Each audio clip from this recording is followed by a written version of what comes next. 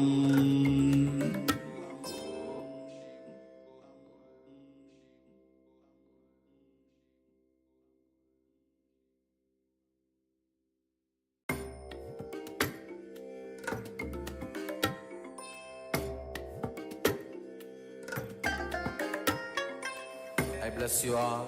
Let you all open all your three eyes and manifest the powers of Mahasadashiva. Om Nithyananda Paramashivoham. Om Nithyananda Paramashivoham. Om Nithyananda Paramashivoham. Om Nithyananda Paramashivoham. Om Nithyananda Paramashivoham. Om Nithyananda Paramashivoham. Om Nithyananda Paramashivoham. Om Nithyananda Paramashivoham. Om Nithyananda Paramashivoham.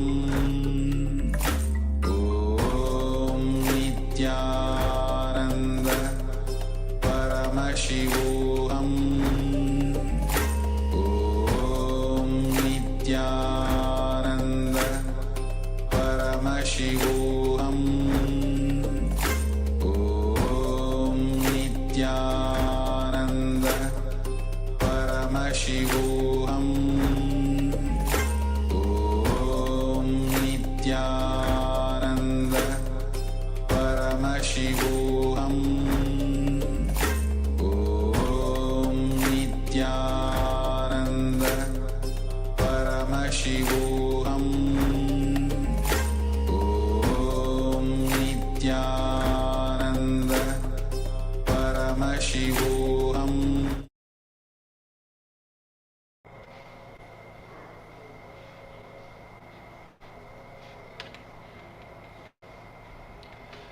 नित्यानन्दं परमसुखदं केवलं ज्ञानमूर्तिं द्वन्द्वातीतं गहनसदृशं तत्त्वमस्याधिलक्ष्यम् एकं नित्यं विमलमचलं सर्वदी साक्षिभूतं भावातीतं त्रिगुणरहितं सद्गुरुं तं Namami. Nithyanandam, I welcome each one of you, all the Paramashivoham Level 2 participants, yet into the another session. Now, let's have a recap of what did we learn in the previous session as well.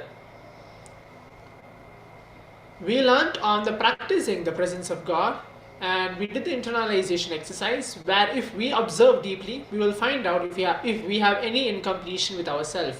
And that very day, we will feel that we are angry with ourselves. All we need to do is completion with ourselves and completion with others. And the next is we did the powerful cognition on intensity and identifying the three layers of guilt. Now, let's move on to learn on the very science of intelligence. What is exactly intelligence? Intelligence is not something to attain.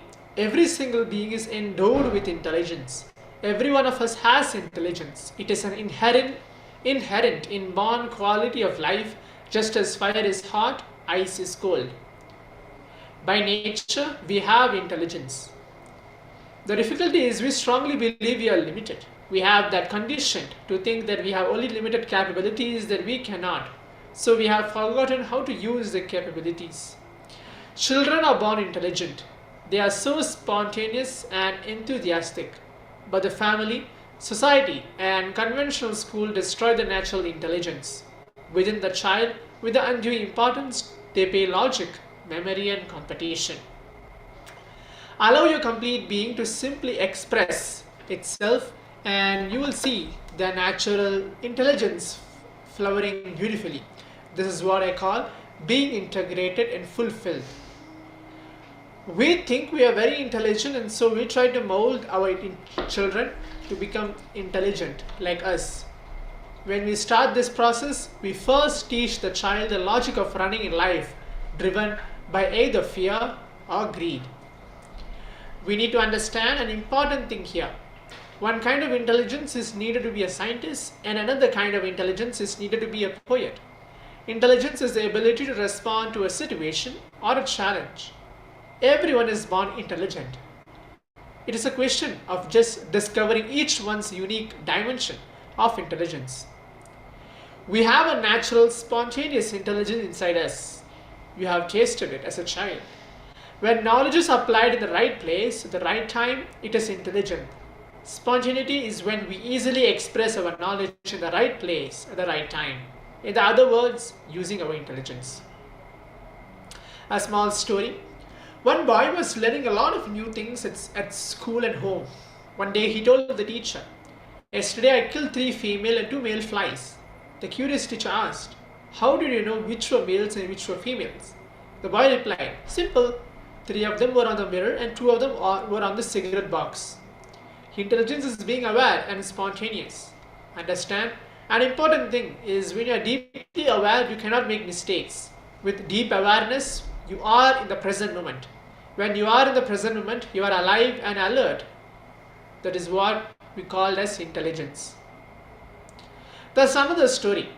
Once a surgeon in his training session asked the recruits why walnut wood was used for making the rifle.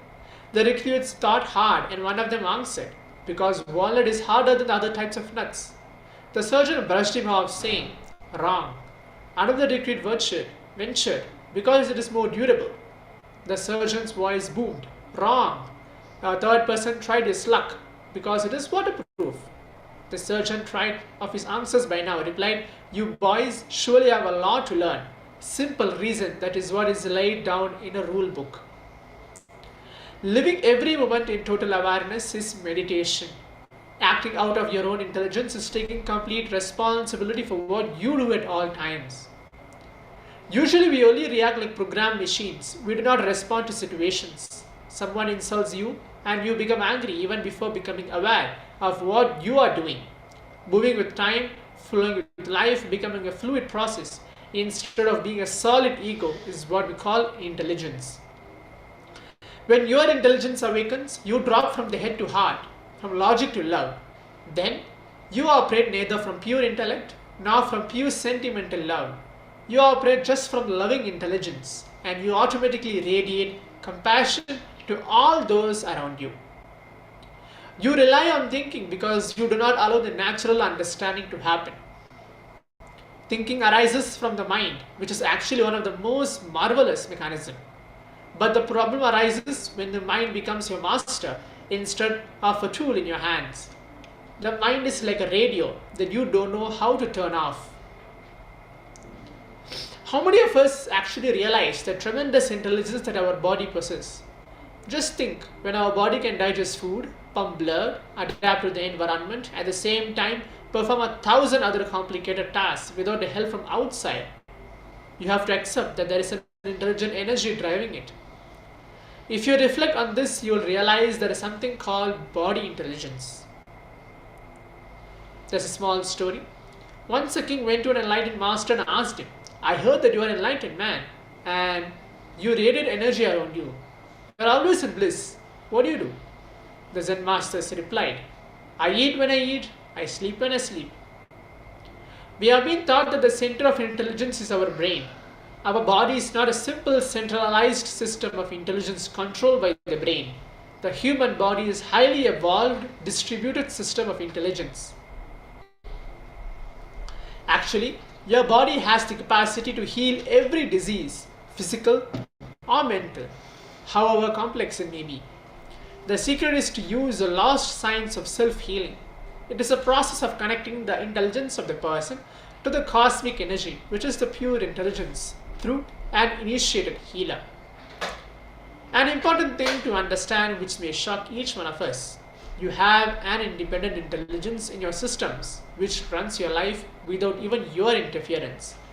Right now, you think you need to interfere with your intelligence in order to run your life happily. This may be a surprising revelation, but the truth is that universal or cosmic intelligence responds to every thought of ours. Interesting research by Japanese scientist Dr. Masaru Emoto shows this very point clearly. He collected water samples from different sources and exposed them to various kinds of thoughts. So what makes us become insensitive to nature? The moment our ego comes to play, we become insensitive to nature. When your identity that you are a separate person is felt strongly, the innocent way of relating is lost. Our entire educational system is based upon evolution of information, not intelligence. It is driven by intellect and verbalization, not visualization. The intelligent person lives moment to moment, not through logic. He does not believe in borrowed answer. So now let's take a moment to listen from the Supreme Court of Hinduism. And we're going to do an internalization exercise where we're going to decide. We are not going to think about your problems, drop all our intellect, which continuously tells ourselves that we do not have enough intelligence to solve our problems spontaneously, and declare that you are Paramashiva. Please give your complete listening now.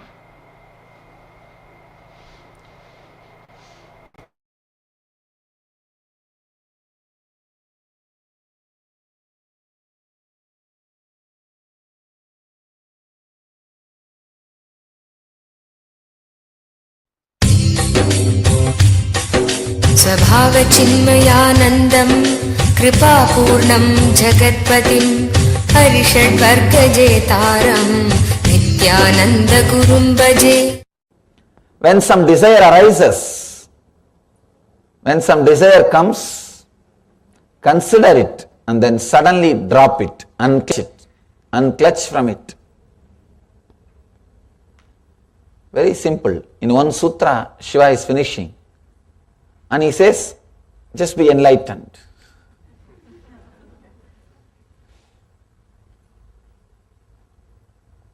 Actually, you don't need more words to experience the truth at all. For any person to become enlightened, this is more than enough. This is more than enough. Here, Shiva is telling the essence of everything. The essence is already here, available. He says, when some desire comes, when some desire arises, unclutch. He is not telling, slowly do, little bit this. No Vishwashi. Straight away he is telling, when some desire arises, consider it. Consider it means witness it. Don't judge. Just see it. See. Then the moment you have seen it, unclutch from it. He is teaching pure renunciation. People may ask, how can it be possible? How can we renounce? Then suffer, nothing wrong. That's all. Simple. People come and ask me many times, renunciation is very difficult, Swamiji. How to renounce? I tell them, don't bother, then suffer. Then life will teach you two things. Either you learn from enlightened master or life will teach you. Life is going to teach you. If you learn from master, it will be a lot more easy because he will talk to you in the language which you can directly understand. Life, the language life speaks, you may not directly understand it. So it will give you strong punches. By the time you start realizing those punches, by the time you start interpreting and understanding the messages conveyed to you through the life, through the incidents in your life, the incidents which it is creating in your life, it will be too late. Understand? Either you learn from master directly, who is talking to you the same English in which you understand, the English in which you also communicate, you also relate. If you learn from him, it will be a lot more easy because you don't have to go through the painful experiences straight away. See, it's more like he has done a big research and development and he knows the truths of the inner software. Here he is ready with the software. Just download and start living it. But when you want to create your own software, of course you can. Then you have to live your life, go through the experiences. By the time you learn how to pick up the lessons from the experiences, how to interpret the experiences, you are ready to die. Life is over. Life is over. In Sanskrit, we have two words, anubhava, anubhuti. Anubhava means lessons you learn from the experiences. Understand? Anubhava means the experience, and learning lessons. For example, first you touch the charcoal fire and say, oh, charcoal fire will burn. Then you touch the cigarette fire. Oh, cigarette fire also will burn. Then you touch lighter fire. Oh, lighter fire also will burn. Like this you touch all varieties of fire. By the time you understand all fire will burn, your body will be ready to be burnt. This is what we call anubhava, learning through experience. It goes on and on and on. Next is called anubhuti, learning from intelligence, learning from enlightenment. Example for this anubhuti is, once you touch one fire and get burnt, immediately you realize, oh, all fire will burn. This is called anubhuti. Understand? Anubhava will demand, learning through experience will demand your whole life, painful. In the end, you will say the same thing which Shiva is saying. You will say the same thing which Buddha is saying.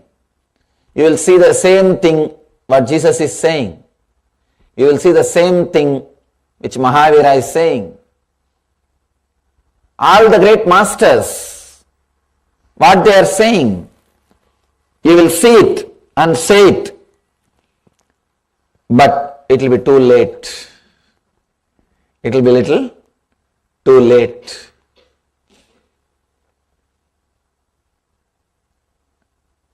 Somebody goes to Ramakrishna, great enlightened being, lived in India in 19th century. I think end of in 1886 he passed away. He left the body. Great being, great enlightened master. Somebody goes to him and asks, Master, is there a way to connect outer world and the inner world and live with both? Ramakrishna says, yes, there is a way. You can enjoy both. But first, you have to achieve the inner world. First, achieve the inner world means first forget about the outer world. Put your energy, turn your energy towards the inner world. Achieve the inner space. Then suddenly you will see, you will have the outer world but not disturbed by it. He gives a beautiful example. Boat, which always stays on the water, but water should never stay inside the boat. Boat can stay on the water, but water can't stay on the boat. Achieving the inner space, which is not moved by anything. Achieving the intense energy and excitement, which is independent of anything, is a basic need. Here, Shiva is also saying the same thing. First, let you achieve the inner space. Let you achieve the inner space. Unless that happens in you, no help is possible. I have seen many people using the great spiritual truths in a different way, promising to develop yourself as a personality development programs, or to create wealth, or to create some other things of the outer world to you. I can also sell with that packaging. It's not a big thing. It is not a big thing. But understand, the truth, the ultimate truth is totally different. The truth of enlightenment is totally different. And I really feel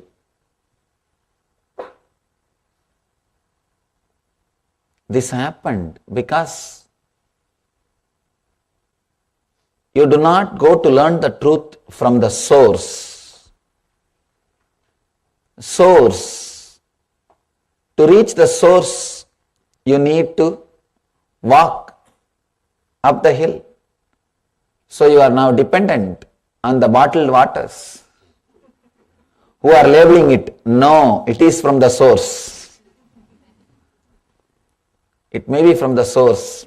By the time they bottle it, label it, and bring it to you, enough corruption has happened. Enough of dilution has happened. Enough of pollution has happened. At least with water, we have some system. We can transport it without pollution, but with the truth, the moment it goes to somebody's head, and if he does not become enlightened, and if it comes out, it is polluted, corrupted. It's already corrupted. I always tell people, even if it is a little difficult, learn from enlightened sources. Learn from authentic tradition. It will be little difficult. They will take little time. They will demand little austerity. They will demand little bit of penance, tapas. They will demand little time and energy and your attention. But you will reach the truth. You will achieve the truth. There is no instant packaging. There is no shortcut for enlightenment.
सदाशिवसमारम्भां शङ्कराचार्यमध्यमाम् अस्मदाचार्यपर्यन्तां वन्दे गुरुपरम्पराम्.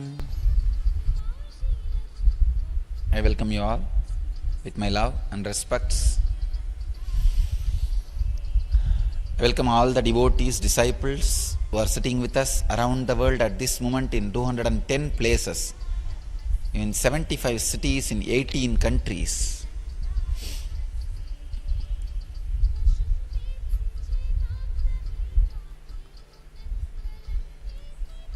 And 15 cities are two-way with us.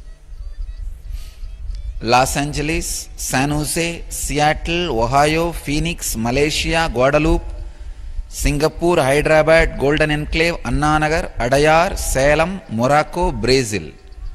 All these countries are in two-way with us. I welcome all of you. So before entering into the end effect,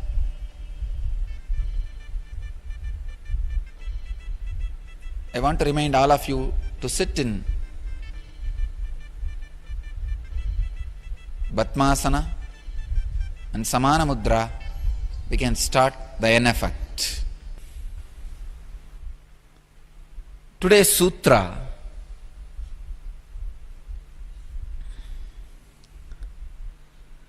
Gaunaschet Natma Sabdat. Again, just two words. Just two words.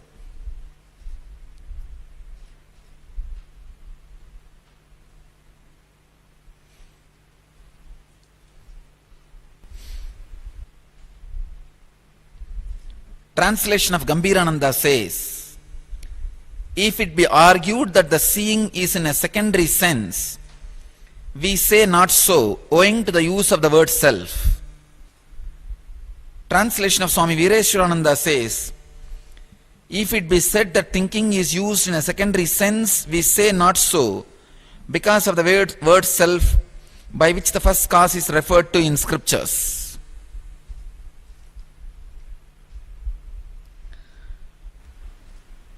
This is one of the deepest philosophical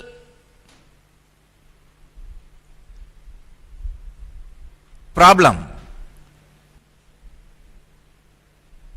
but which is responsible for our very way of thinking.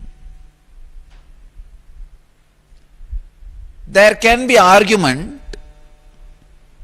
See, this is actually a continuation of yesterday's sutra. Yesterday, the Brahma Sutra's essence is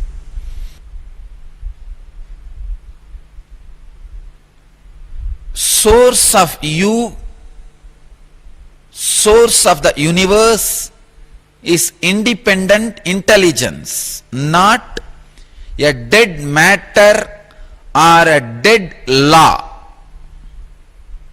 You need to understand. The source of existence is not dead matter. It is you.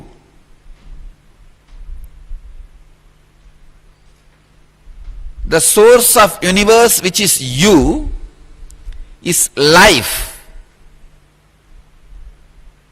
It is independent intelligence, living mechanism. This truth is established through a logic because all experiences are happening in you, which is a living self. The source is living self.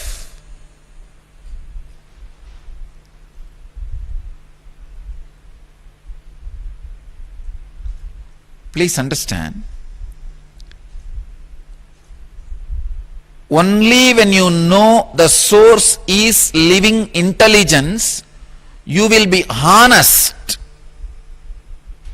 In every step you take in your life, you will be honest. One of the biggest problem I find in the so-called spiritual seekers is when they lose trust over the law of the land and law of the society, they lose integrity. Understand, losing integrity is not spirituality. Just because you lost respect, usually the seekers tend to lose respect for the law of the land or law of the society. Because when you are a seeker, you evolve to a certain level, your hypocrisy goes away. When your hypocrisy goes away, the hypocritical laws of the society and the law of the land loses its power over you. You just realize social laws are nothing but social hypocrisy. Usually the law of land is exploited by the people who are in power. When somebody realizes this truth, they tend to lose respect for the social laws and social rules and country laws, law of the land. But unfortunately, when you lose respect for law of land, you become hypocritical. The integrity is lost. The honesty is lost. Understand? For an ultimate enlightened being and for a terrorist, for both the social law and country law does not bind, but an enlightened being retains his integrity. A terrorist does not have integrity. I can say many seekers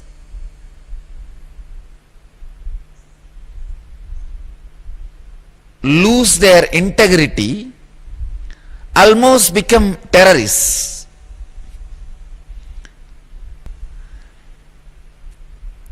When you lose respect for the social law and country law,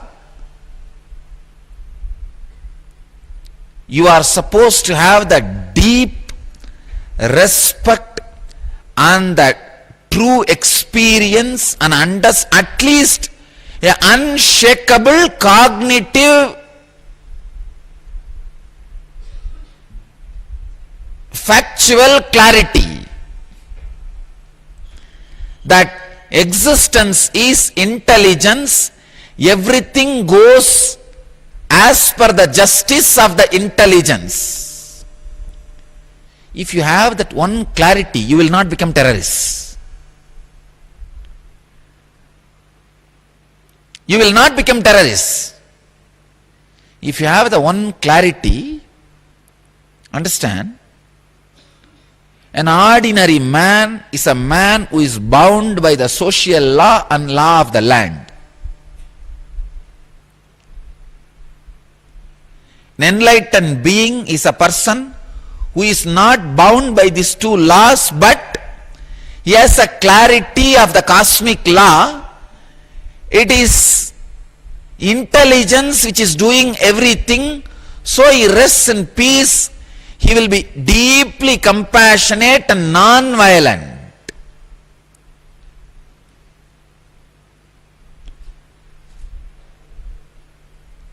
He will have the complete restful awareness and peace. He is an enlightened being. Then there is another one classification. Person who does not have respect for social law and law of the land, but do not have the cognitive factual clarification. The whole is independent, intelligent. He thinks the whole is just dead matter, so anybody can do injustice to himself or his group. Then naturally what he thinks? Come on, let me take a weapon in my hand and take revenge by myself. That is where the deviation happens. That is a road where an enlightened master takes a path, different path, and a terrorist takes a different path. Otherwise, till that point, both travel together. Whether you are going to become an enlightened being or a terrorist is going to be defined just on this one sutra.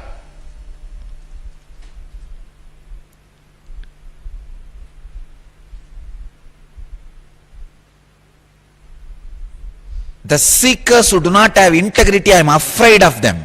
Not bother to do anything. Sometimes you will see the people who come here and pose as seekers. I'll try to get rid of them as quickly as possible, because these fellows have lost respect for the law of the land and law of the society, but they do not have the integrity. The cosmos is intelligence. The existence is from intelligence. It's a very dangerous thing.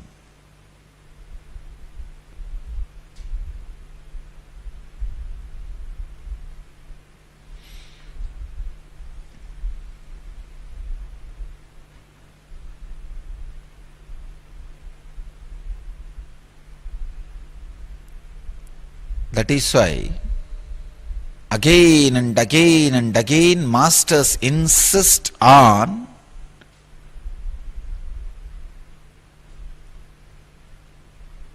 receiving the truths completely.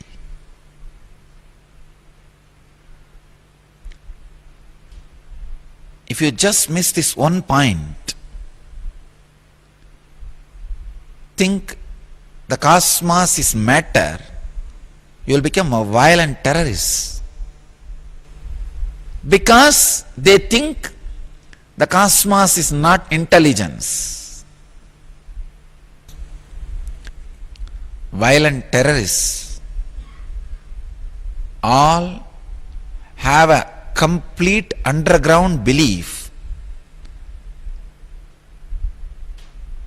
The basis of life is a dead matter. Anybody who can bully is successful man. No.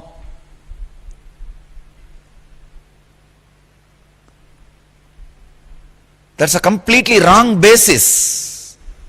There is an argument by the materialists and different groups saying, no, just because we are seeing, we are thinking, we cannot say our source is consciousness. It may be secondary sense. Brahma Sutra breaks that argument, saying no. If it is secondary, then the first person should not be able to perceive it. The perception itself is done in consciousness.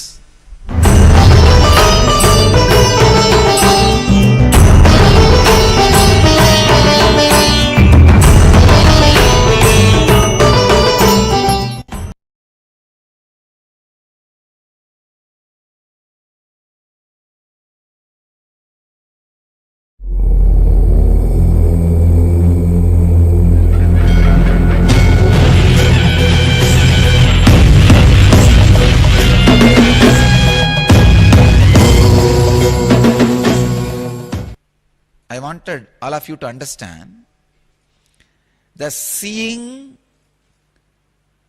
thinking and all cannot be done by the arithmetic logic or mathematical logic. Still no robot is able to take cognizance of even simple happenings. 2 days before I was telling, rope can be used only for pulling, not for pushing. Bar can be used only for pushing, not for pulling. Just this cognizance cannot be taken by any mechanical robot available on the planet Earth till now.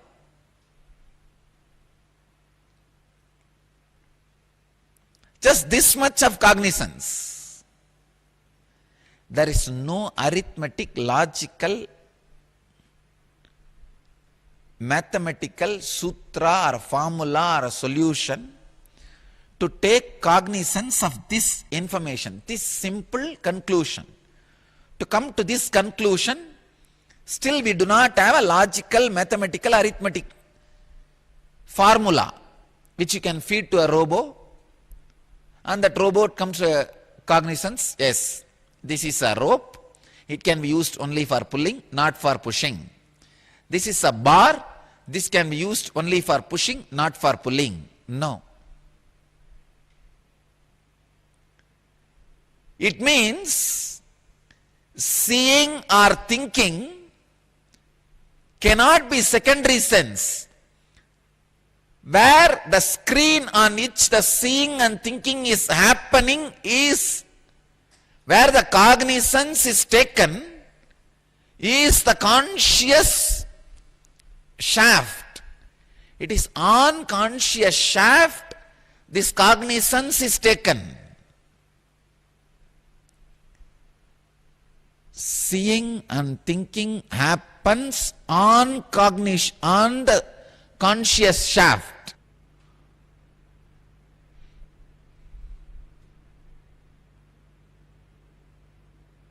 Cognition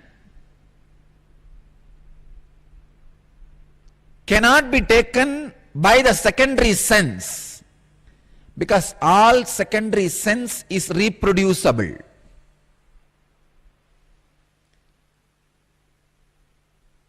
I can use thousands of logic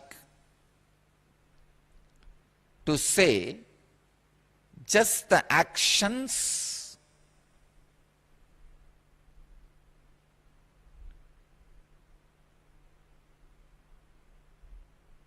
cannot show the source is matter or intelligence.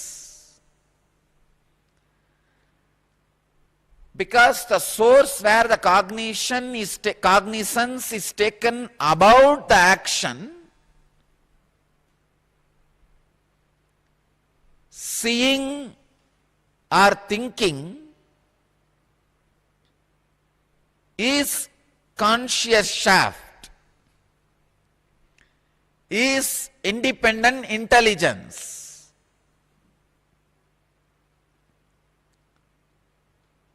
Without independent intelligence, without the presence of independent intelligence,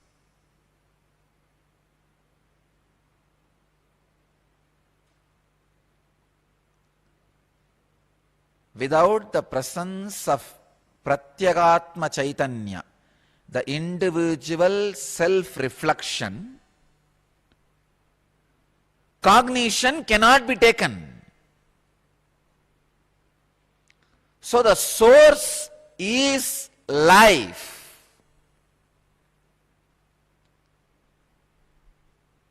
Through all the logics which hides your knowledge, through all the arguments which hides your knowledge and highlights your ignorance, you need to analyze and imbibe this truth. Please understand. When you listen Shravana, the ultimate truth, when the Shravana of the ultimate truth is done by you, few things happen. A sincere seeker analyzes the truth because it is truth and receives it. A profit-oriented seeker, he thinks, if I believe these truths, I may get spiritual experience or enlightenment. So let me believe this truth. The moment you have an idea, I will get something if I accept this truth, and start accepting, you missed it. Then there is another one set of people, maybe because this man says it must be true, it goes above my head, it's okay, I think it is true. Again, you missed it. You may have it by the grace of the Master in course of time when he repeats the same truth at some time else, later on. Because you have trust on the man, you have little possibility, but you missed now. There is another one set of people. No. What he says is true, but I need to practice, and then it should become experience, then I will become enlightened. Better you disappear into the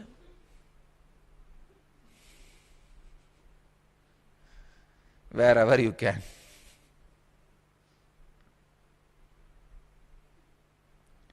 Truth has to be analyzed and imbibed just for the sake of truth. When you analyze and imbibe just for the sake of truth, only then enlightening happens in you.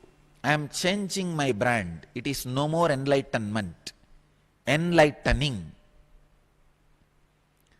The N effect happens on you if you sit and listen to the truth and analyze, imbibe just for the sake of truth. Now I am saying,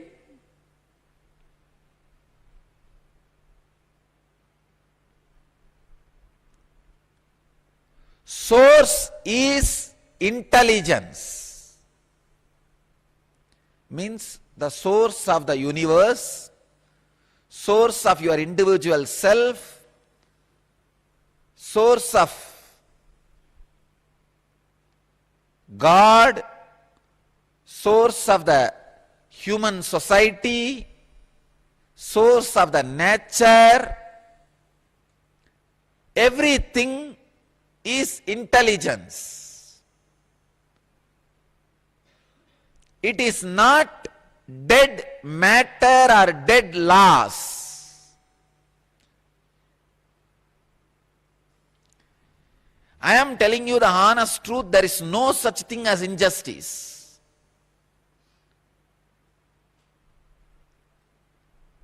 I know for sure the source is intelligence. It will not allow any injustice.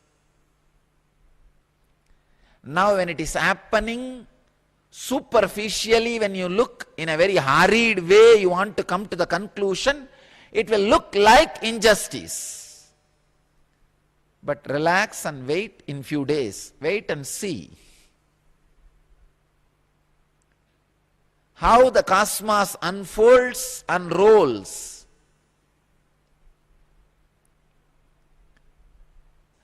All you need is little bit of restful awareness during the time when you are made to believe injustice is being done to you.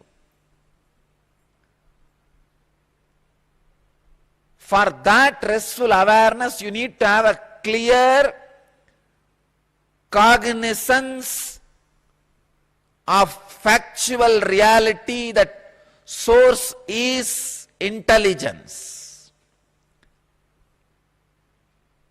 If you think source is law, dead law, or matter,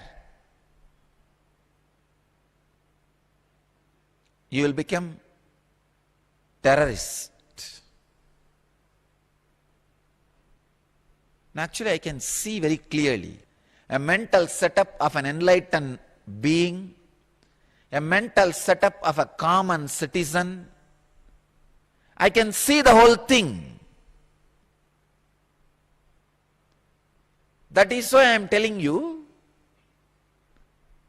the truth is, source is intelligence. There is no injustice in the planet Earth, in the cosmos, anywhere. Now, it should be analyzed for the sake of truth, not for the sake of any other reason. You should have a solid debate which does not raise the heat of your body. Each satsang center, I request you guys to form 2 groups. The groups should be called as Shankara and Mandana Mishra.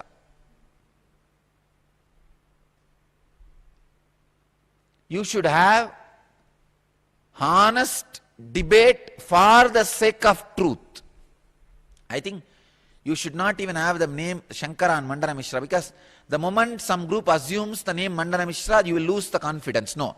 Shankara and Vyasa. All our temples and satsang centers from today should have 2 groups who are attending Brahma Sutras. Should have 2 groups, Shankara and Vyasa. Should analyze all the truth I am revealing for the sake of truth, not even to justify what I am revealing. No. Analyze with all the logical doubts you have, because the logical doubts you have are responsible for not awakening the non-mechanical parts of your brain. So no sadhana for the Brahma Sutra participants. But Vada Pradivada should be done. Shankara and Vyasa, two teams should be created. It does not necessary the two teams should have equal number. But both teams should be honest about the truth. It is not necessary you need to come to the same conclusion which I am giving to you. At the end of the debate, the level you are able to reach, stop with it, over. But the condition should be your body heat should not increase. If your body heat is increasing, you are not basing your debate on truth, it is being based on violence now. You are not becoming enlightened.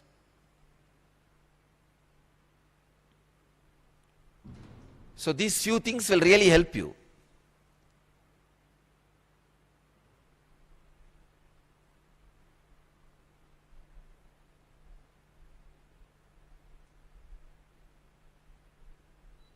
Maybe we can get some high quality monitors which shows even a slight increase in the body temperature. It should be tied on your body, in your hand, and the debate should start. I wanted at least all our major temples to do this practice. Then you will experience authentic truths in a very clear way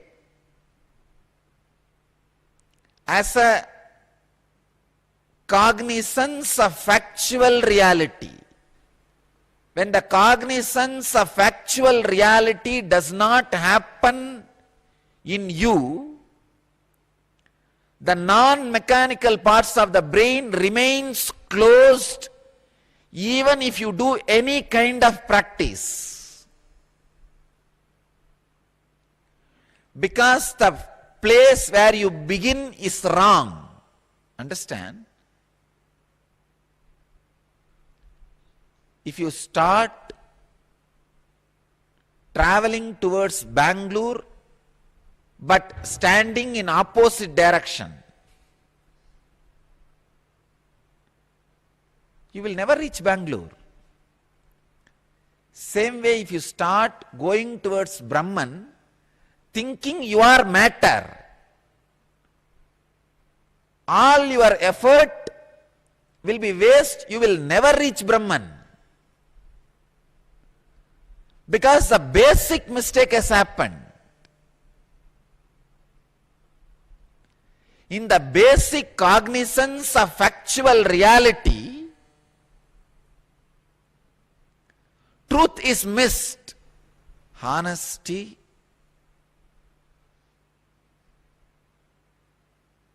cannot be acquired by practice, it can be acquired only by understanding. Any number of years you play with any toys, any techniques, any kriya, unless the understanding is happening, enlightening is impossible. The N effect is impossible.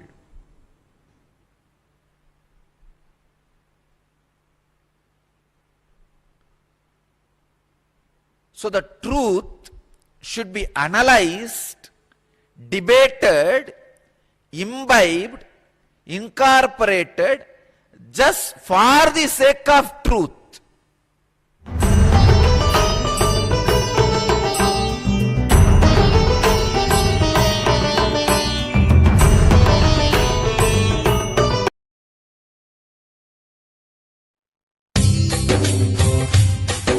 स्वभावचिन्मयानन्दं कृपापूर्णं जगत्पतिं हरिषड्वर्गजेतारं नित्यानन्दगुरुं भजे.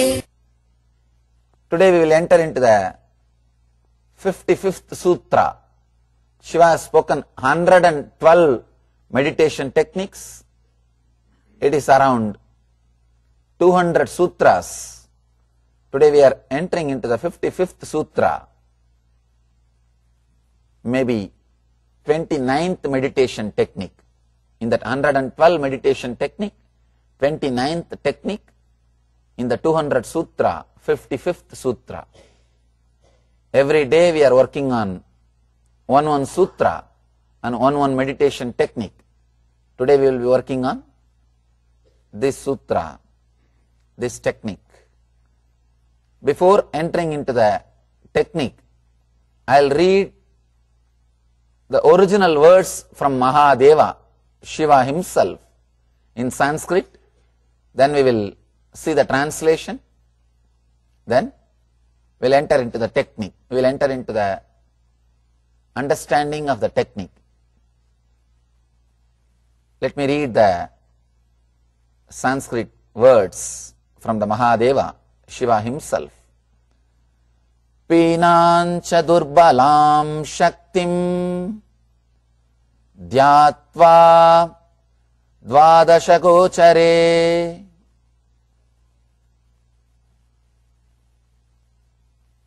Sanskrit is not just linguistic, it is phonetic also. Even the pronunciation plays a big role. It is not a linguistic. Sanskrit is not the language of prose. It is a language of poetry. That is why it is not used for ordinary purposes. This is the language used only for inner science. It is used to express the technology of the consciousness and used for worship. This is the language in which practically all the research and development about the inner consciousness happened. That is why even the pronunciation has got something great in this language. Sanskrit means highly, intensely developed, I can say nicely developed, cultured and developed. This language is cultured and developed by great enlightened masters. That is why even the sound, phonetic importance is something which we need to understand. Pinancha durbalam shaktim dhyatva dvadashakochare bhavishyat hridaye dhyayan mukta svadantriyam apnuyat. Let me read the literal translation. Having meditated on the gross and weak Shakti in the Dvadasha Indriyas, thus making it subtle, one who enters the heart space and attains mukti becomes liberated, takes the jump into ultimate consciousness. This is a literal translation. There is a great commentator called Abhinavagupta, who is called Bhashyakara of this book.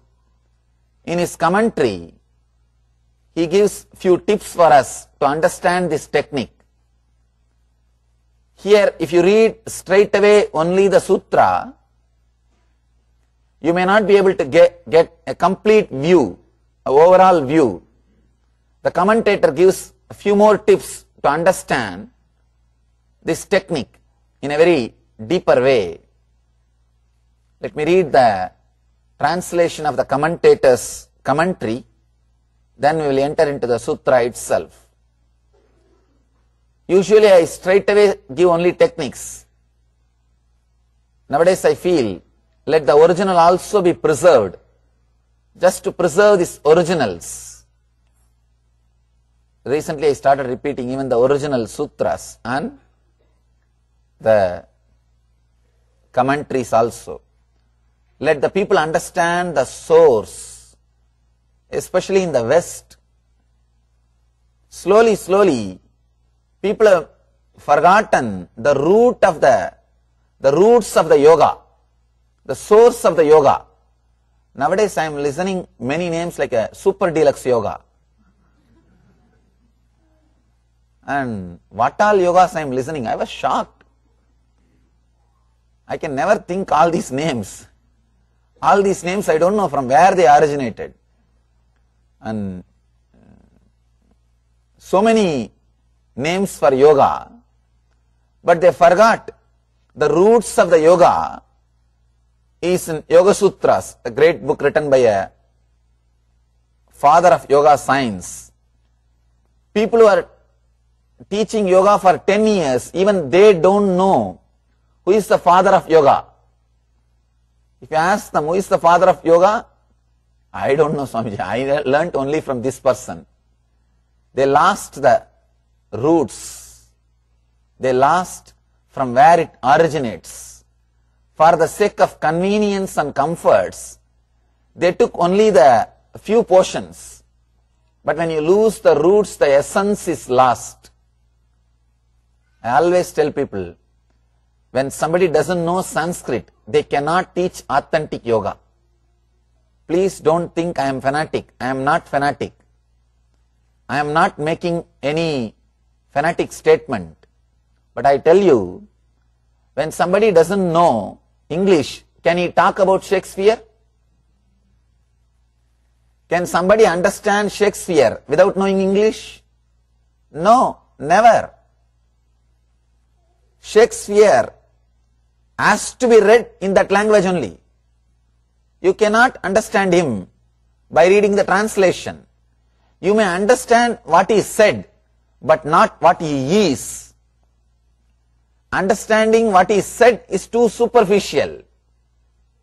You cannot have a complete view. Understanding what he is, only that can give a real vision. You need to understand the very roots of the culture from where the science originated.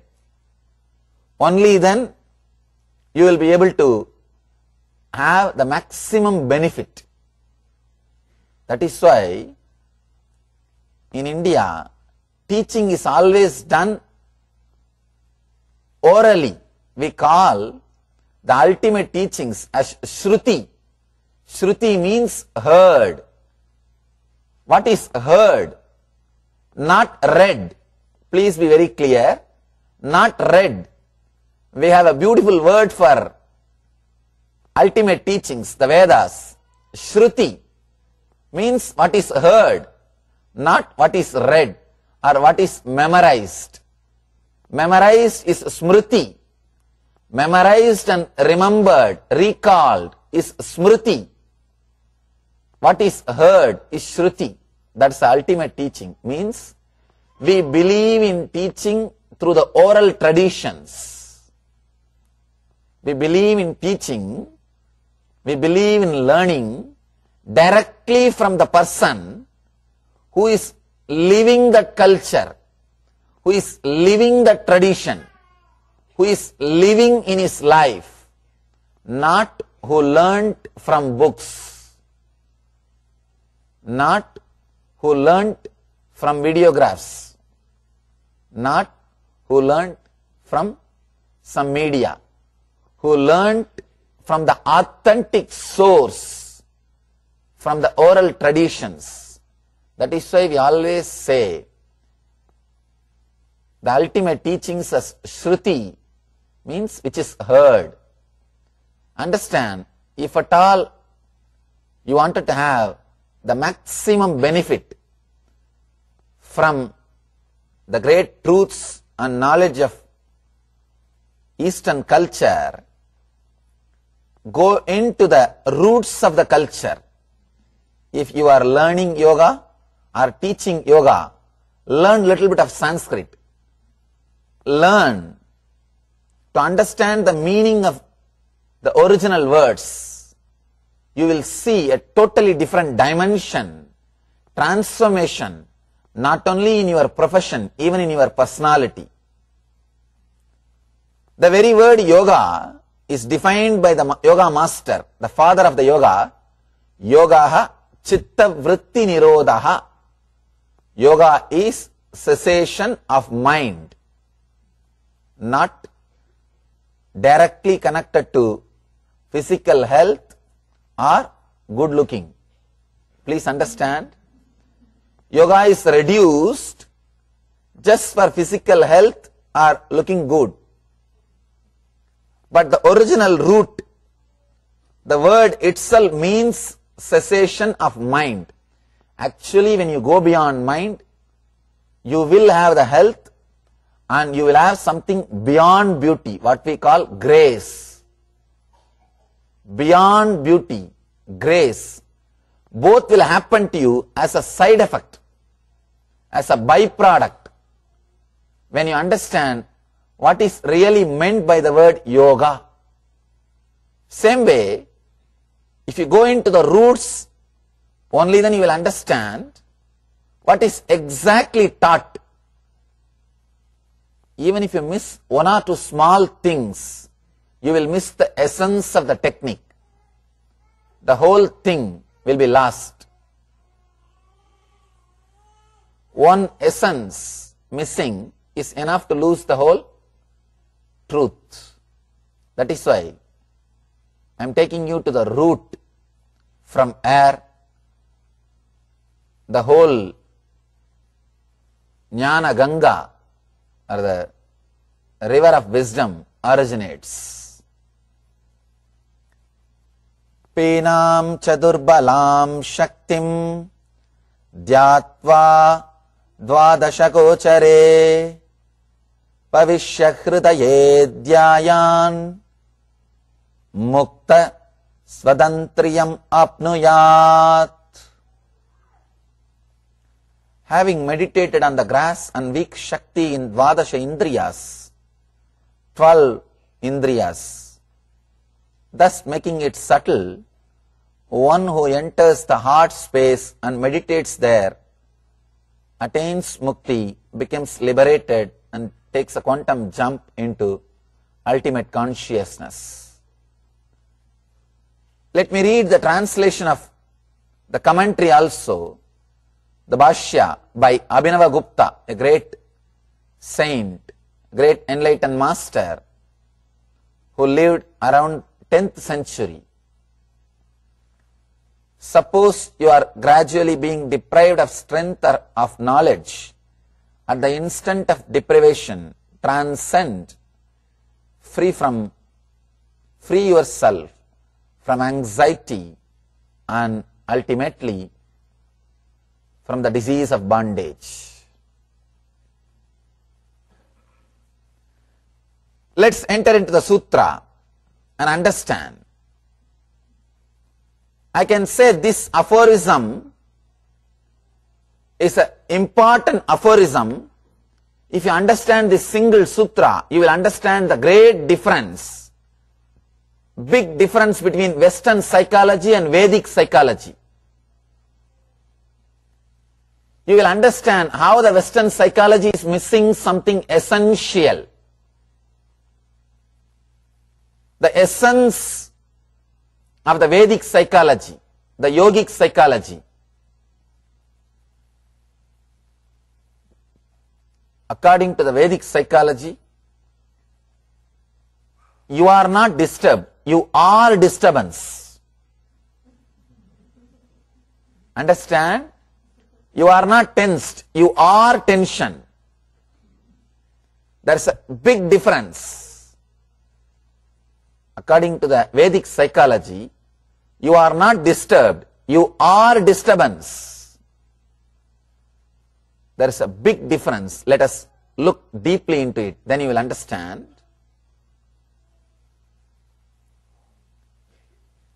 You are not in tension, you are tension. There is a very big difference between You are disturbed and you are a disturbance. In the field of psychology, they go on giving you the hope. You can be corrected little bit, this side, that side, and you can come back to normalcy. They have a standard idea of normalcy, and anybody who is above or below is again and again trained or sometimes tortured. Yes, you see, training means going to psychiatric doctors. Torturing means in prisons. Both are two different methods to bring you back to normalcy. Understand the vision in a deeper way. If you are considered above or below the normalcy, you are either sent to psychiatric doctor or to prison, so that you can be brought to the level of so-called normalcy. Recently, the other day, I was reading a journal, Scientific American Mind. There was a beautiful research, but too shocking. Scientists are now courageously coming out and saying, we cannot make man responsible for his actions unless we teach him how to balance the chemical reactions which is happening, the hormonal reactions, hormonal imbalances which is happening in his system. It's very shocking revelation. Scientists are going a step further and saying, our whole legal system around the world is designed based on one fact: man is responsible for his action. Now, when that fact itself is getting disproved, we need to do a big work on the whole legal system. It is like shaking the root of the legal system. But it is not said by a rishi or a mystic. If a rishi or a mystic or a religious person says, we will say, oh, forget about it. We will brush it aside. But a group of solid, authentic scientists who are doing research for many years, they are coming up and saying, we cannot make man responsible for his actions unless we teach him how to balance his emotions, or how to balance the hormonal changes, how to balance the chemical reactions happening in his being. What yoga is saying 5,000 years ago, the same thing the modern day scientists are saying. This sutra, this is the base. This sutra is a solution, an answer for this great problem, for this big problem. This sutra can bridge the gap between this Western psychology and Vedic psychology. According to Western psychology, they go on giving you the hope you can be brought back to normal, retaining you as you. Means something like, if you are feeling hot in this room, you can fix air conditioning and make it cool, start living. But they forget an important factor. The moment you bring air conditioning, now you need to maintain that. That brings its own tensions. That brings its own problems. Now you need electricity. You need to pay the bills. And for all these problems you need money. Then you go out to work, forget to enjoy this room. AC and the room both are lying. But you are again in the sky working to pay the bill for the AC. We forget an important factor. You as you are is a disease. The concept of mind, according to the Western psychology, is a thing. According to the Vedic psychology, is a process. Mind is not a thing, it is a process. It is constantly happening. The word manas means a constant happening. Something is constantly happening. And moreover, the subject is a intense subject. Please understand, these words of Shiva, you don't even have to practice. The very understanding can transform you. The very understanding. You don't have to practice. If you practice, the transformation will be totally different. That is secondary. That's a straight way to enlightenment. That's secondary. But the very understanding can do a lot to you. Even a simple understanding can do a lot to you. That's the reason. That's why we say in Sanskrit, the first step for enlightenment is Shravana, right listening. A right listening and understanding. Shravana. Then Manana means contemplation or working with the truth internally. Internalizing the truth, Manana. Then Nididhyasana, living it, expressing it in the life. So the first step is Shravana, the right intense listening. That's the reason I insist on sharp listening. This one idea, according to the Western understanding, psychology, mind is a thing. You all believe unconsciously mind is a thing. That is why constantly you connect all the past happenings of your mind as a chain and start believing your mind is a solid thing. If I have to give an example, the low mood which you experienced 10 years ago, the low mood which you experienced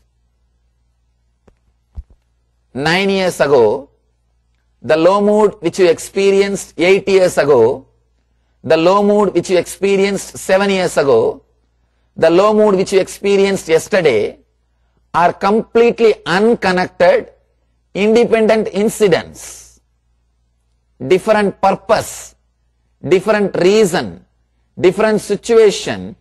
You would have experienced a low mood, but you connect all of them and say, my life itself is a depression. Understand? The low mood which you experienced years ago, months ago, weeks ago, days ago, are unconnected, independent incidents. 10 years ago, you would have felt low mood, you would have felt depressed because your toys are lost. 9 years ago, you would have felt depressed or low mood because your girlfriend is lost. Few years ago, you would have felt depressed or disturbed because your son is not listening to you. The reasons may be different. Situations are different. The cause is totally different.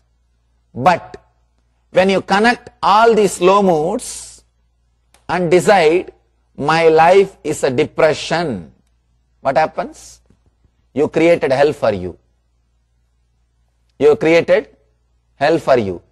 Now, The moment you start believing your life was depressed, your life was depression, you will strongly believe your life will be depression. Please understand. Whatever you believe as your past, only that you will reproduce in your future. You all know you can't fly in the past. Will you believe tomorrow onwards you can start flying? No, you won't. What you think as your past, what you believed as your past, only that you will believe as your future. So once you start believing the past was filled with depression, now you created unconscious faith that your future also will be depression. Over, done. You destroyed your future. When you believe mind is a thing, according to Western psychology, you have created hell for you. You have no hope. Over. But mind is not a thing. God saves you. There is a hope. The truth is, mind is not a thing. As you are taught, mind is a process. It is not noun. It is a verb. Manas. The word mind is a process. A constant happening is mind. It is not a thing. When you believe it is a thing, be very clear. You create the problems which does not exist. Which does not exist. You can see in your life. Why you were depressed 10 years ago and why you were depressed 9 years ago, why you were depressed 8 years ago, why you were depressed yesterday are different reason, different situation. But when you connect all those experience and decide, I am depressed, now you are ready to get depressed tomorrow. You created enough of trouble for your life. You created an enemy who doesn't exist and start fighting with him. Now you have given life to an enemy who doesn't exist and start fighting with him. According to the psychology, mind is a thing. Please be very clear. Mind is not a thing. Small story. A guy goes to psychiatric doctor, says, doctor, my life is full of problems. Doctor says, everybody's life is a problem, don't worry. We will start working. Every week we will have 3 sessions. $100 you will be charged. Then the patient asks, doctor, this will solve your problem, but what about my problem? 3 sessions per week, $100 will solve your problem. What about my problem? Understand, the moment you start believing mind is a thing, you cannot be helped. No psychiatrist can help. No psychoanalysis can help. No other method can help. Because the basic belief is wrong. The moment you bring a wrong belief, whatever is built on that has to go wrong. It cannot be the truth. You need to understand the basic truth. You are not in tension, you are tension. You are not disturbed, you are disturbance. What you think as you is not a thing. What you think as your mind is a process. This is the major difference between the Western psychology and Vedic psychology. This is the root cause for all problems. This one idea, believing the identity which you project to the outer world, the identity which you believe as you, as a thing is the root cause for all your problems. The basic truth of the Vedic psychology is the identity which you project to the outer world and the identity which you project as you. You are beyond these two. You are not just these two. The identity which you project to the outer world is called ahankar. The identity which you believe as you is called mamakar. In Sanskrit we have two words, ahankar, mamakar. Again and again Vedic psychology says, you are beyond these two. You are not just these two. According to the Western psychology, you are these two. That is why so much of work is done to protect your identity. So much of attention and energy is given to hold on to your identity. When I say you are beyond these two identities, people get the shock. Because according to them, their life is nothing but their identity. They can give up anything but not the identity. They can do anything to hold on to their identity. But when I say the identity which you are carrying is not the reality, the reality, the real you is something much more than these two identities. You are beyond these two identities. People get the shock. They are not able to digest. Not just Westerners, even the Easterners who had the Western education. Please be very clear. Just because you are born in India, never think you are an Easterner. Never think you are an Easterner. Same way, just because you are born in the West, never think you are a Westerner. People who work in the inner consciousness, who understand the logics of reality, who understand the truth, are Easterners. People who don't work on that, people who are working just on the outer world, even you are born in India, you are not an Easterner. I always tell people, we do so much to care about the hardware, we forget an important thing which is software. We forget your life is not just hardware. Your life is not related to software. Means the thing which you are carrying in you as you, or the idea, experience which you are having as you in you. The same machine, if the software is updated, the purpose, utility, everything becomes totally different. Same way, the body can be same. You need to update. You need to just update. Here is the latest research and development. In the inner world, in the line of your inner software, from Mahadeva, from the first teacher, Shiva, update yourself and understand the basic truth. You are not just the two identities, the identity which you project to the outer world and the identity which you project to the inner world. You are something more than that. You are not just thoughts. You are not just mind. You are not just the totality of your thoughts. You are something more than that. Above all, which you need to understand, your mind is not a thing. It is not connected as you think. Because you do not experience the gap between two thoughts, you start believing it is connected.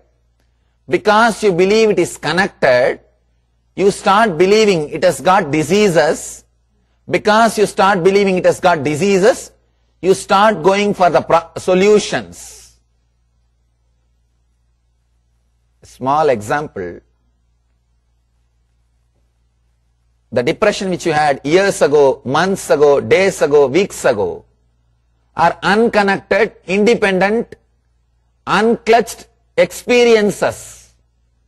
When you connect all of them and see your mind as a whole, you created a shaft. You created a thought shaft, and you start believing now you have a big enemy in front of you. Now you will start fighting with that enemy. You will start trying to break that shaft. Sometime you create even a positive shaft, so-called positive shaft. Means your life is nothing but a joy. Whenever you are in a high mood, you start creating a positive shaft. If you create a positive shaft, you will try to elongate it. You will try to hold on to that shaft. If you create a negative shaft, your life is a hell, you will try to break it as early as possible. But the big problem, you can neither elongate the shaft nor break the shaft because the shaft does not exist. You forget an important fact, that shaft doesn't exist. The shaft is just a process, not a thing.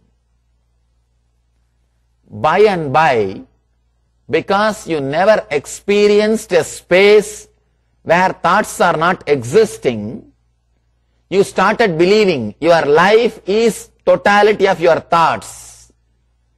All your schools, colleges, universities taught you only to increase more and more number of thoughts. You are constantly taught to doubt everybody else except your mind. People come and ask me. They don't even ask, they just sit with their head. And what this guy is talking? What for he must be talking? What he wants to convey? Is he going to brainwash us? Is he going to convince me? People come with all ideas. Who is interested in washing your brain? And so much of dirt. I have enough of work. Nobody is interested. When you think yourself too much, actually whenever we think ourselves too much, we go on doubting everybody. But we forget an important thing of doubting what we think as we. Whenever people come to me with their great doubts and they think they are too much, actually it is nothing but they think they know everything. That is where the problem starts. At least if you know you don't know, at least you know you don't know. If you don't know that you don't know, you don't even know you don't know. They come to me and stand, and in a very judging way. I tell them, you don't need a separate hell. You don't need a separate punishment. Our people who are around me, they tell me, Swamiji, I think this guy is judging you. Why don't you tell him something? I said, no, why should we? There is no need. People who judge others forget an important thing. They go on doubting others, but they never learned to doubt themselves, what they think as they are. They never doubt. From the young age, you are taught only to think more and more thoughts, only to create more and more thoughts, and direct the doubt towards everybody. Raman Maharshi says beautifully, whoever goes to him and asks any question, he will just say one word. Who is that person who is questioning? Find out that. And he will put everybody to their place just by this one question. Ask the person who is questioning as who is the questioner. No answer. First find out that and come with your questions. We never question a person who is questioning us, who is creating questions in us. That is why we go on doubting everything and everybody. I always insist, try to question, try to doubt your very existence. about which you are never taught. Your schools, universities, colleges constantly are teaching you only to create more and more thoughts. They do not teach you the basic truth. Your mind is a process. It is not a thing. The moment you start thinking your mind is a thing, you start running for knowledge. That is why knowledge becomes wealth in the Western psychology, in the Western countries. Knowledge becomes wealth. The more thoughts you accumulate, the more thoughts you create, the more wealthy you become. But you forget an important thing. The more thoughts you create, more you are in tension. You are more disturbed. That is why wealth and tension both go hand in hand. Because both needs same basic qualities.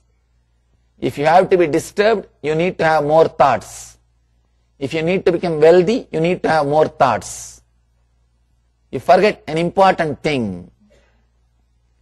You go on saying, I am disturbed, I am disturbed, I am tensed, I am tensed. No. You are not disturbed. You are a disturbance. You need to understand the basic root where the problem starts, where the problem is created. The first basic root is you believing you as a shaft or as a thing. You are not a thing. Because of that belief, your idea about pleasure, your idea about pain, your idea about life, everything is built on that one lie.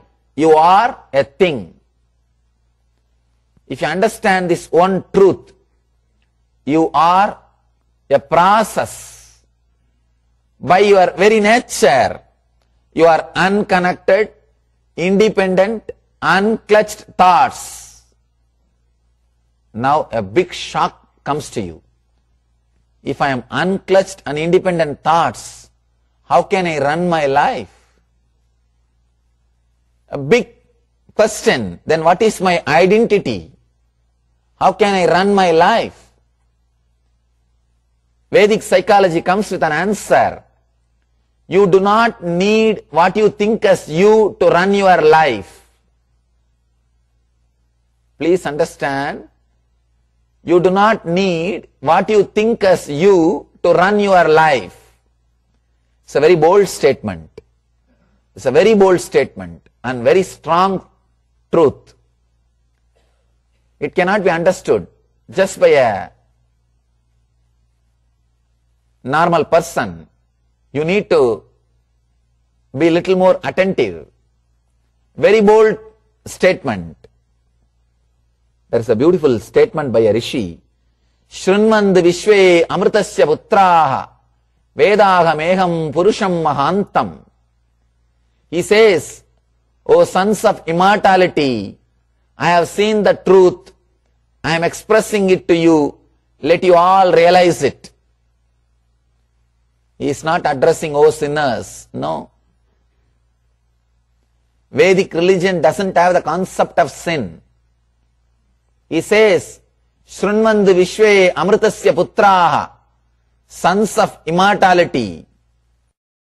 Tomorrow, I have a deadline, project plan, so many things. How will I work? How will I submit my projects?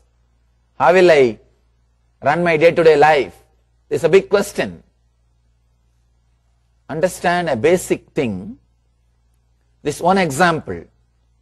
When you are driving, do you plan every step? How much you need to press the accelerator? When you need to press the brake? When you need to turn? When you need to turn right, turn left? Do you plan? No. In the initial level, when you get trained, you may plan. But once you learn driving, just you sit. Many times, you don't even remember. When you get into the car, the next thought will be, when you get down, in your office. Am I right? You don't even remember you are driving. Either you are listening to the music or talking in cell phone or eating in the West especially. That is the restaurant. That is the restaurant. That is the STD booth. That is the music bar. Everything. Everything is going on. Sometimes all three goes on. And you are driving. Only when you park in front of your office, suddenly you remember. You finished your driving. You finished your journey. How is this happening? This is what we call prarabdha, bio-memory. You have an intelligence, an automatic intelligence to run, to maintain, to live and expand your life. Please understand, what I am speaking is a very basic truth. Only if you have suffered in your life enough by your mind, you can understand what I am saying. Only if you have come to the verge of suspecting your own identity, you can understand. If you are still suspecting me about my identity, you cannot understand. Then forget about all these things, relax, go and enjoy outside the cool breeze. Many people, I always tell people ask me, Swamiji, why do you insist on doing first level program before they come to your program? I tell them so that their basic FAQs, frequently asked questions, will be answered. Otherwise they will be sitting and wasting my time just in the FAQs. These people, they come and ask, oh, you are so young, how did you learn so much? Oh, from where, who is your guru? From where are you coming? I don't have to waste my time answering all these small FAQs.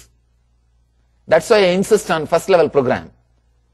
People who are still disturbed by FAQs, who are still doubting about my identity, cannot understand this truth. They will be sitting with their questions. If you are sitting with your questions, don't waste your time here. Better do LBP and come.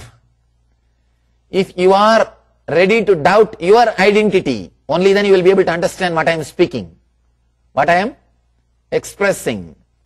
Understand, the identity which you are carrying, or what you think as you, what you possess or believe will protect you in your life, is not necessary to live your life. In Sanskrit we have a beautiful word, prarabdha karma. Means the intelligence or the energy based on which you created this body. What we call bio-memory. You designed your body when you took birth. You designed your body to enjoy particular enjoyments, to live for a particular number of years. Your life, your enjoyments, whatever you want to do, you decide when you take birth, based on your prarabdha, based on what you think as the juice of the life. If you think only eating is the life, you will take pig janma. Pig body is the right body, because pig doesn't have to go for a job. Whole day you can eat. If you think the best thing in the life is sleeping, naturally you will create a buffalo body. Because buffalo doesn't have to do anything. He doesn't have to waste 10 years of his life by going to school. He doesn't have to waste 1/3 of his life by working in the office. So many things he doesn't have to do. All he needs to do is just chew and lie down. What you believe as the essence of life, what you believe is the greatest joy of the life, based on that you design your body. You design your system. That's what we call prarabdha. You came with a prarabdha. You decided, you designed your system.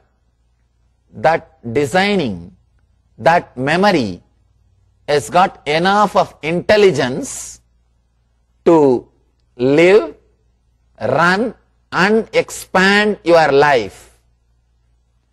Trusting that intelligence and relaxing is what I call devotion, bhakti, sharanagati.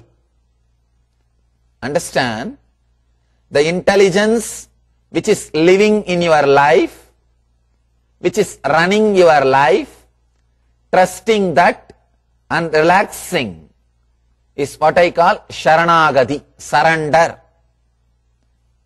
In our life, we are neither taught nor allowed to have the confidence you have an intelligence in you.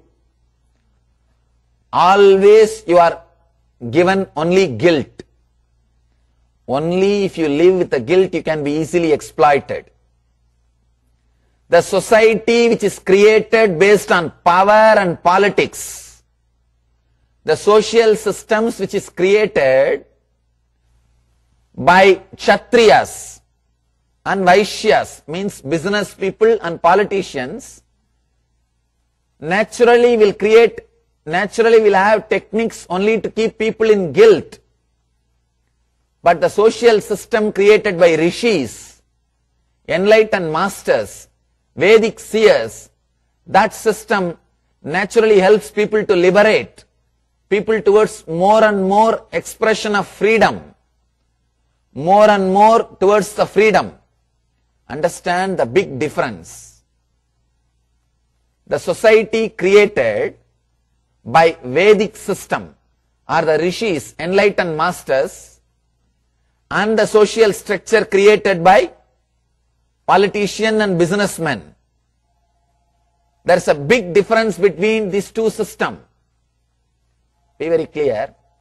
If your body is an income source for somebody, naturally you will invent more and more diseases and medicines. Am I right? Because it is an income source. Understand? If your body is an income source for somebody, naturally he will be happy when you fall sick. What he will be praying? For example, you and your doctor, both of you come here and both of you pray to God. What you will be praying? You will pray for your business and he will pray for his business. Be very clear. Naturally, each one has to bother about their survival, bother about their life and their expansion. The lifestyle of the East, the Vedic system, the yogic lifestyle is created by enlightened masters. That is why constantly they give you the confidence. Even when you fail, they say, no, don't worry. Just because you committed a sin, you are not a sinner. Committing a sin is different, being a sinner is different. There is no word sinner used to address people in Vedic system. No. They address human beings as Amritasya Putraha, means sons of immortality. Let you understand and trust. Please be very clear. There are so many things, all major things of your life is not done by the identity which you are carrying, including your breathing. Are you breathing by planning? In that case, when you are sleeping, when your identity is not there, the deep sleep, who is breathing? All major things of your life is run by your prarabdha, run by your biointelligence, run by the automatic intelligence which keeps you alive. If so much can be done by that intelligence, can't it run your life? Digesting your food, converting bread into blood is such a big work. If that can be done by your intelligence, can't it just find way for your bread? It can. But you are taught not to trust your intelligence. You are constantly trained not to trust yourself. By now, You yourself believe you can run only based on fear and greed. You do not trust yourself, you can run out of freedom. You do not have faith on you, you can live out of freedom. You strongly believe you can run only based on fear and greed. You can run only based on your deadline and salary. You think life is a deadline and paycheck. No. You can run. Your life can happen. What you think without what you think as your identity. Be very clear. You can live your life without the constant irritation which you are carrying. The constant tension which you are carrying. That is what I call Jivan Mukti. Liberated while living in the body. Jivan Mukta means a man who lives without carrying the constant irritation which all of us carry. Constant irritation, you can understand. The moment you get out from your bed, come out of your sleep, till you fall asleep, you carry a constant tension and irritation. That is why you are waiting to vomit that on others. You are practically a volcano, waiting to jump on people. All you need is a small reason, that's all. You are waiting for reasons. If you don't get, you create it, that's all. Constantly, you are waiting to vomit. The constant irritation which you are carrying, the tension which you are carrying is happening in you because you believe mind is a thing. If you believe mind is a being, it is not a thing, it is a process. Then suddenly you will see that there is no need for the so much of things which you are creating in you. There is no need to defend yourself so much because there is no enemy. Suddenly you will realize, whoever you think as enemy has no base. They are not enemies at all. When you create an enemy who doesn't exist and start fighting with him, naturally you create more and more suffering for you. More and more pain for you. Be very clear. When you understand mind is a process, suddenly you realize you are unclutched. When you start trusting, you can be alive without that constant tension and disturbance which you are carrying in you. You are Jivan Mukta.